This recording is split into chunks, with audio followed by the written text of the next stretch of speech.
자, 오늘 우리에게 주시는 하나님의 말씀은 우리 사사기 3장 31절 말씀입니다. 사사기 3장 31절 말씀. 예, 사사기 3장 31절 말씀. 우리 한 절밖에 되지 않습니다. 우리 함께 읽도록 하겠습니다. 31절 말씀 시작.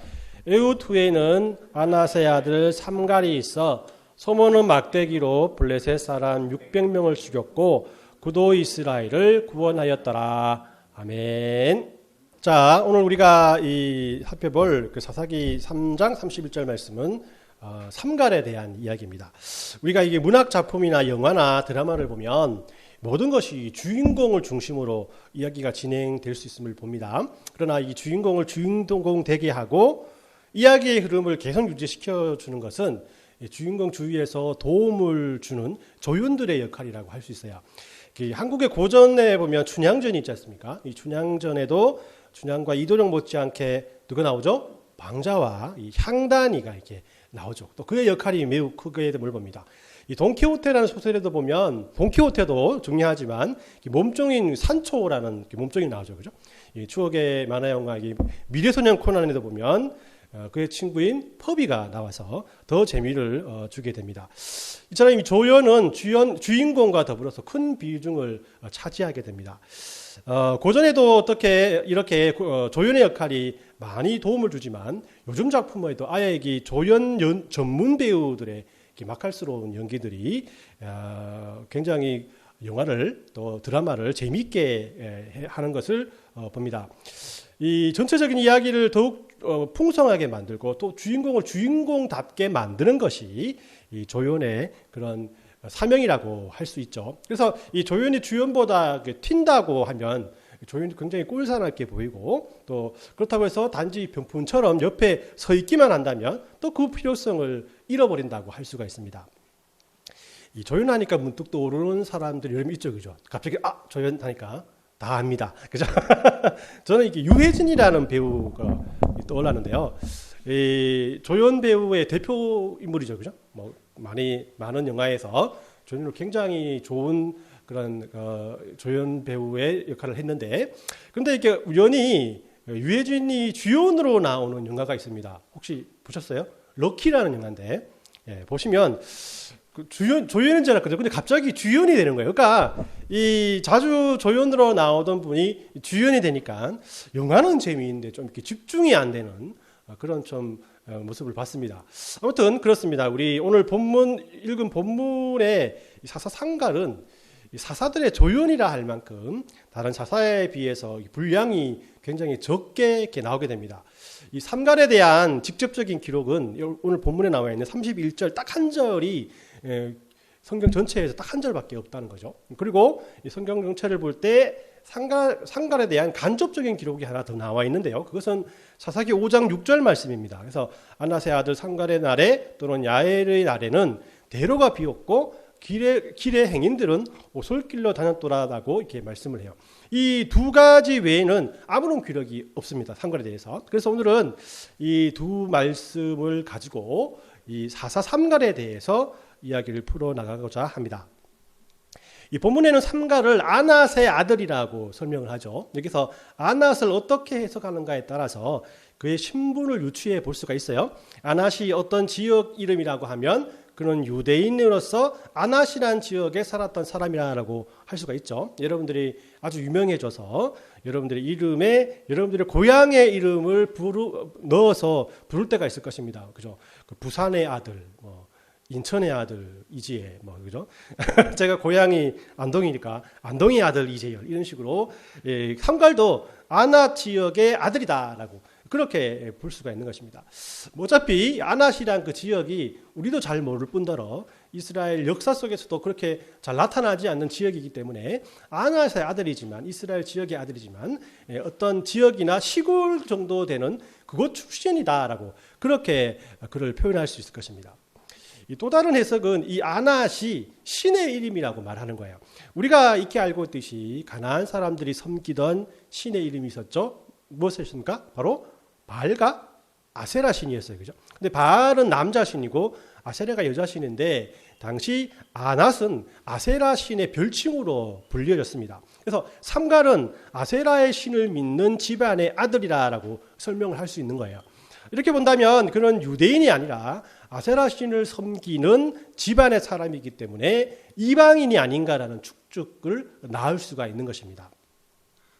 또 다른 삼갈의 특징은 그의 등장 시기입니다. 31절의 처음을 보면 그가 등장할 시기가 어떻게 해요? 에웃의 후에라고 이렇게 말씀을 하죠. 그러니까 삼갈이 등장한 시기가 에웃이 죽은 후라라는 것이요. 아마 에웃이 죽고 난 후라고 말씀을 드릴 수 있는데 그 이유는 에웃의 활약 이후에 이스라엘이 80년 동안 평안을 누리잖아요. 근데 에웃이 거사를 치를 때의 나이를 아무리 작게 봐도 20살 정도는 되었을 텐데 20살로 쳤을 때 아마도 이 정도 되었을 때는 100살이 그가 넘기 때문에 에웃이 살아남아 있을 확률이 매우 적죠. 그래서 삼갈이 있을 당시에는 에웃이 죽고 난 다음이 아니었나라고 생각을 해볼 수가 있습니다. 그런데 본절의 이 다음 절인 4장 1절을 보면 이렇게 써 있어요. 4장 1절에 에웃이 죽으니 이스라엘 자손이 또 여호와의 목전에 악을 행하매라고 이렇게 써 있거든요. 여러분들 사사기의 패턴이 있지 않습니까? 그래서 에웃 만약에 패턴대로 한다면 에웃이 죽고 그리고 삼갈이 나오겠죠. 그가 죽고 난 다음에 4장 1절에서 바락과 드보라의 시대가 펼쳐진다는 것이요. 이렇게 되어야 정상적인 기술이 될 터인데 어떤 면에서 에웃이 죽고 난 다음에 4장 1절에 보면 에웃이 죽고 난 다음에 이스라엘 자손이라고 말하는 것이 아니라 삼갈이 죽으니 이스라엘 자손이 또 여호와의 목전에 악을 행하매라고 써야 하는데 그곳에 바로 삼갈의 이름이 아니라 에웃의 이름이 들어가 있다라는 것이에요. 이렇게 삼갈의 이름을 살짝 빼놓고 이 드라마가 계속 진행되니까 뭐니 해도 삼갈의 입장에서는 매우 섭섭하지 않았을까라는 생각도 하게 됩니다. 이런 삼갈의 등장 때문에 삼갈이 사사가 아니라고 하는 사람들도 있어요. 사사라면 우리가 잘 알고 있는 이스라엘 사람이 어떤 범죄를 했고 어떤 나라에 의해서 고생을 얼마 동안 했으며 그들의 기도를 통해서 하나님께서 어떤 사사를 보내주셨다라는 공식이 나와야 하는데 삼갈은 딸랑 한 절로 끝나기 때문이에요. 이렇게 아낫의 사람의 아들 삼갈은 다른 사사들과 같이 자세한 설명과 디테일한 이야기가 배경이 되는 그런 등장이 아니라 어떤 면에서는 이름도 없이 빛도 없이 무뚝뚝하고 수수하게 등장하게 된다는 것이에요. 그리고 삼갈은 등장만 독특한 것이 아니라 또 독특하게 하나님께 쓰임받는 모습을 우리에 보여줍니다. 이 삼갈은 소모는 막대기를 가지고 블레셋 사람들과 싸웠다라고 우리 말씀을 하죠. 삼갈이 무기로 소모는 막대기를 사용했다는 것은 어떤 사람입니까? 그가 정식 군인이 아니라는 것을 말해주죠. 또 당시 팔레스타인 지역에는 밭을 갈 때 긴 막대기를 썼다고 해요. 2.5m 정도는 막대기를 가지고 다녔는데 한쪽 끝은 뾰족하게 만들어서 거기에 침을 달아서 소를 몰 때 방향을 지시하거나 속도를 조절하기 위해서 사용했고요. 또 다른 한쪽에는 작은 삽 같은 걸 달아서 밭을 손질하는 데 사용했다고 합니다. 그런데 당시 그 지역에는 이 소가 그리 흔한 동물이 아니었다는 것이에요. 소를 키우는 문화는 어떤 문화입니까? 농경 문화잖아요. 그래서 소를 키우는 이유는 우리처럼 소고기를 좋아해서가 아니라 이 밭을 갈거나 또 밀이나 경작물을 집으로 가져오는데 수레를 달아서 옮기는 일에 소를 쓰기 위한 것입니다. 그런데 대부분의 유대인들은 어떤 일을 합니까? 농사를 짓는 사람들이 아니라 목축업을 하던 사람들이었죠. 소를 키우며 농사를 하는 곳은 베세메스라는 지역과 또 물이 흔한 갈릴리나 또 이렇게 요단강 근처에서만 조금씩 농사를 지었던 것이죠. 이런 배경으로 봤을 때 삼갈은 목축을 하는 사람이 아니라 농사를 짓던 어떤 평범한 이스라엘의 농부였다라고 할 수가 있는 거예요. 이런 농부 삼갈이 그 소를 몰 때 사용하는 막대기로 오늘 본문 보니까 블레셋 사람을 몇 명 죽였습니까? 600명이나 죽였다라고 하는 겁니다.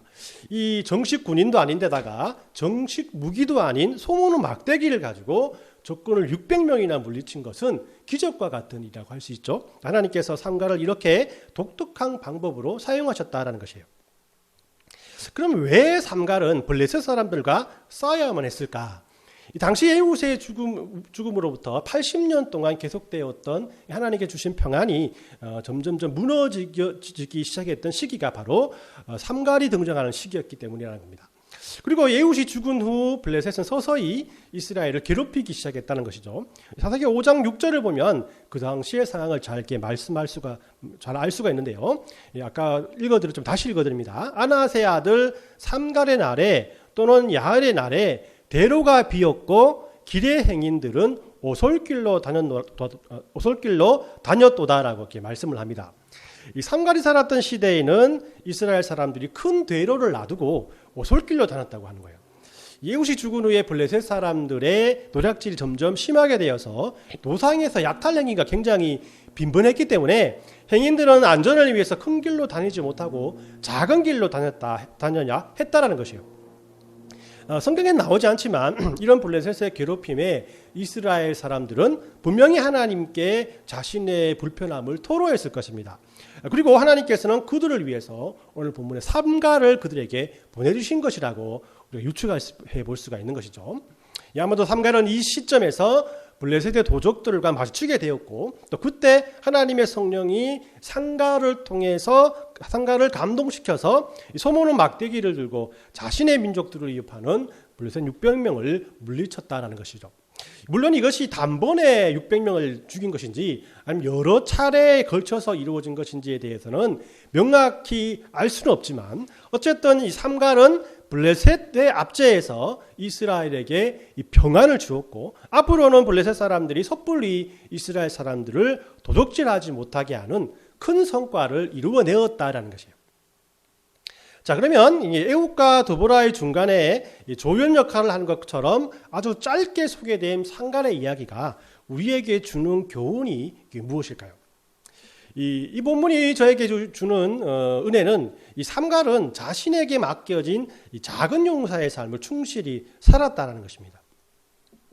우리는 보통 조연이라고 하면 주연에 비해서 대우를 받지 못하거나 실력이 딸린다는 생각을 많이 하게 되거든요. 주연이라 하면 많은 사람에게 그 주연의 연기가 먹히고 또 돈도 먹히기 때문에 또 돈도 많이 주고 많은 영화에 출연하게 되는 것 아니겠어요? 그러니까 그렇게 자본주의적인 생각으로 하게 된다면 주연은 조연보다 월등히 뛰어난 그런 사람이라고 할 수가 있을 것입니다. 그렇지만 이 성경 속에 있는 많은 인물들은 주연과 조연이 따로 없다라고 할 수 있어요. 왜일까요? 왜 성경 속의 많은 인물들은 주연과 조연이 따로 없을까요? 왜냐하면 모든 성경의 이야기에서의 주인공은 바로 사람이 아니라 하나님이시기 때문이라는 겁니다. 조연이 하는 일이 무엇입니까? 주연을 돋보이게 하고 극대화시키는 거잖아요. 그래야 모든 이야기가 순조롭고 조화롭다라는 것입니다. 그렇기 때문에 이 성령의 모든 인물들은 조연입니다. 믿음의 조상인 아브라함도 요셉도 모세도 다윗도 모두 주연이 아니라 조연이라는 것이죠. 이 삼갈도 이렇게 본다면 그는 에훗과 드보라 사이에서 그의 역할을 잘 수행하여서 하나님을 돋보이게 하였고 또 하나님의 뜻을 이루었다라는 것이죠. 단지 성경에서의 설명이 짧다고 해서 그가 다른 사사보다 하나님께 좀 덜 쓰여진 사람이라고는 할 수 없다라는 것입니다.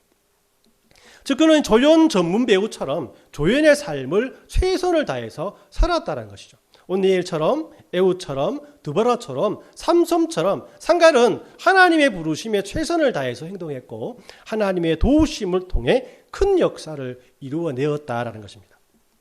그래서 그의 삶은 다른 어떤 사사보다도 연약하고 부족하지 않음을 우리는 분명히 이해해야 합니다. 그 이유는 읽은 본문의 마지막 부분에서 말씀하셨듯이 성경은 그도 이스라엘을 구원하였더라라고 설명하고 있기 때문에요. 자, 그도 이스라엘을 구원하였더라.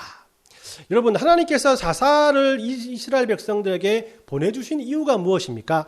어려움에 처한 이스라엘을 구원하기 위해서 사사를 보내주셨잖아요. 이 성경은 짧은 한 문장으로 삼갈이 그런 삶을 살았다. 삼갈을 설명할 때 그도 역시 이스라엘을 구원한 사사였다라고 분명히 우리에게 소개하고 있는 것입니다. 그렇기 때문에 우리는 사사의 개념을 좀 더 넓게 바라볼 시선이 필요한다는 것이죠. 하나님의 사역을 바라보는 시각을 좀 더 넓게 생각해야 한다는 것입니다. 우리들은 하나님의 사역이라고 하면 무언가 큰 목표와 계획이 있어야 한다고 생각합니다. 그 목표와 계획에 맞는 물질과 인력과 또 인맥과 성과가 있어야 한다고 생각하죠. 그리고 이 모든 것들을 갖추기 위해서 결론적으로 교회는 더욱더 부흥해야 하고 그 부흥의 의미는 더 큰 교회, 더 많은 성도, 더 많은 경제적인 힘이라고 생각합니다. 그리고 이 모든 것들을 갖추기까지 하나님의 사명을 가끔 내려놓는 그런 교회도 보이기도 합니다. 그러나 이 상가를 보십시오. 그는 어떤 면에서는 이방인 취급을 받은 사람이었어요. 당시 주류들이 하던 목축업이 아니라 비주류가 하던 농사를 짓던 사람이었습니다. 당연히 군사훈련을 받은 왼손잡이 애국과 같은 용사도 아니었어요. 이 적군들과 싸울 때 칼과 창과 방패와 같은 무기도 없었습니다. 그럼에도 불구하고 하나님께서는 삼가를 이용하셔서 600명의 사람들과 싸울 수 있는 힘과 용기를 그에게 주었다라는 것입니다. 그리고 이스라엘을 구원하는 사사로서의 사명을 잘 감당하였고 하나님의 은혜를 누리는 삶을 그가 살게 되었다라는 것입니다. 결국 하나님께서는 소모는 막대기 하나로 하나님을 신뢰하고 목숨 걸고 나갔던 삼갈의 믿음만을 보셨다는 겁니다.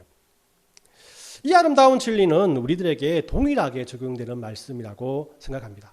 그렇다는 교회의 사이즈나 남들이 감탄할 교회의 시스템, 부러움의 대상이 되는 많은 일꾼들은 하나님의 일을 함에 있어서 때로는 큰 도움이 될 수는 있지만 이것들이 근본적으로 하나님의 사역을 잘하게 하는 근원적인 힘은 아니라는 것이에요.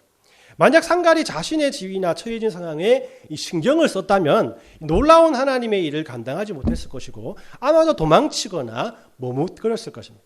그런 단지 가난한 농부였고 자신이 가장 잘 사용할 수 있는 소모는 막대기로 최선을 다해 싸웠고 하나님께서는 이런 삼갈을 위해서 그 싸움을 대신 싸워줌으로 승리하셨고 그 승리를 그에게 넘겨준 것이다. 것이죠. 어째 이게 농기구를 가지고 이만큼의 대승을 거둘 수 있을까라는 의문을 가질 수 있지만 어차피 이스라엘 사람들은 가나안을 정복하면서 무기를 가진 적이 없던 사람이었습니다.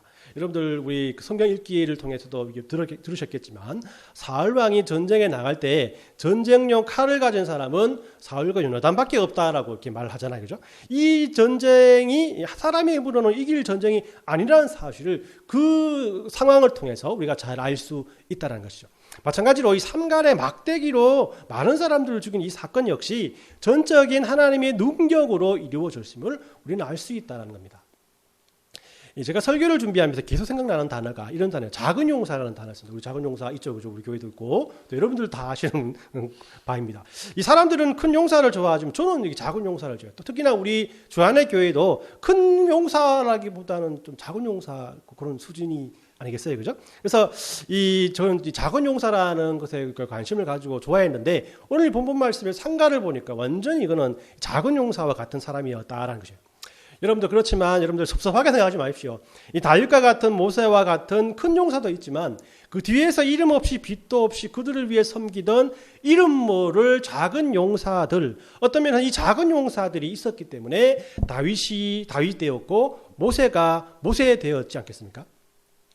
성경이 이렇게 하나님께서 주연되시고 사람이 조연되어 하나님의 이야기를 더욱 돋보이게 하는 생명의 책입니다. 그렇기 때문에 우리들은 세상의 기준으로 하나님의 사명을 감당하기 위해서 최선을 다하는 것이 아니라 우리들이 서 있는 곳에서 우리들의 상황에 맞게 지극히 작은 것에 최선을 다해야 한다는 것이에요. 그래서 예수님께서도 누가복음 16장 10절 말씀을 보면 지극히 작은 것에 충성된 자는 큰 것에도 충성되고 지극히 작은 것에 불의한 자는 큰 것에도 불의하니라라고 말씀하셨던 것입니다. 오늘 말씀을 이렇게 정리해 봅니다. 이 상갈은 사사기에서 세 번째로 등장하는 사사이지만 앞에 온니엘과 또 에웃의 이야기에 비해서는 작은 단 한 줄로 그의 사역을 정리하고 있습니다. 심지어 드보라를 소개하는 4장에는 그 이름도 빠져 있어요. 그러나 이 삼갈은 자신의 소모는 막대기를 가지고 블레셋 사람을 많이 죽였고 또 그도 온니엘과 에웃과 드보라와 삼손과 같은 사사의 삶을 살았다라고 성경은 우리에게 분명히 언급하고 있는 것입니다. 오늘날 우리는 어떻습니까? 하나님의 일을 할 때 도구 탓을 하며 불평하는 사람들이 아닙니까? 처해진 상황을 잘 살피면서 자신의 환경 탓만 하면서 그 자리에 머물러 있는 것은 아닙니까? 하지만 하나님께서는 감당할 수 있는 사명만을 우리에게 주심을 우리는 분명히 알아야 합니다. 그래서 우리는 우리들의 손에 익은 소모는 막대기와 같은 것을 통해서도 전능하신 하나님의 역사를 이루어낼 수 있음을 믿어야 한다는 것이에요. 에훗이 사용한 도구는 이 다리에 감춰놓은 작은 칼 한 자루였습니다. 이 상갈은 오늘 본문 말씀에 소모는 막대기로, 삼손은 나귀의 턱뼈로, 다윗은 물맷돌 하나로, 모세는 지팡이 하나로 하나님의 큰 역사를 이루어낸 것은 하나님께서 그 사람에게 만든 도구로도 충분히 하나님의 일을 해낼 수 있다라는 증거이기 때문입니다. 도구가 중요한 것이 아니라 마음속에 넘쳐나는 하나님을 향한 열심과 열정과 믿음이 더 중요하기 때문이라는 것이죠. 저는 이렇게 하나님의 일을 가능케 하시는 하나님의 방법이 너무나 신박하고 좋은 것 같습니다. 세상의 기준이 아니라 하나님의 기준이 너무나 좋습니다. 왜냐하면 그렇기 때문에 우리 주안의 교회처럼 작은 교회가 큰 비전을 가질 수 있는 것이 아니겠습니까? 많은 능력을 가진 용사가 아니라 많은 능력을 가진 큰 용사가 아니라 소심하고 때로는 상처를 잘 받는 작은 용사도 하나님의 일을 이룰 수 있는 것이 아니겠습니까? 또 연약하고 부족한 우리가 하나님을 기쁘시게 할 수 있는 유일한 것은 바로 이런 하나님의 일하시는 방법 때문이라는 것입니다. 이제 주안의 교회도 모든 여러분들, 모든 성도 여러분들도 각자 자기에게 주어진 것을 가지고 각자 자기에게 맡겨진 사명을 감당하기 위해서 노력해야 합니다. 그러나 하나님께서는 우리에게 많은 것을 요구하지는 않습니다. 상갈에게 힘있고 큰 말을 타고 또 긴 창을 가지고 싸우러 하지 않고 그가 몰던 소를 타고 손에 있는 막대기를 잡고 싸움터로 나가라고 말씀하지 않았겠습니까? 하나님 이처럼 내가 할 수 있는 일, 내가 가지고 있는 것, 내가 가진 능력을 사용하시기 원하신다라는 것입니다. 이번 한 주간은 이렇게 하나님께서 작은 용사와 같은 상가를 통해서 작은 용사와 같은 우리 주안의 교회와 여러분들을 통해서 그 리치몬드 지역을 여러분들 직장과 가족과 친구와 친척과 이웃을 변화시키고 또 그들이 하나님의 은혜로 부유하게 하심을 믿고 또 내가 하나님의 축복의 통로가 되어서 하나님의 일을 잘 감당할 수 있게 해달라고 기도하는 저와 여러분들 되시길 예수님의 이름으로 축원합니다. 아멘.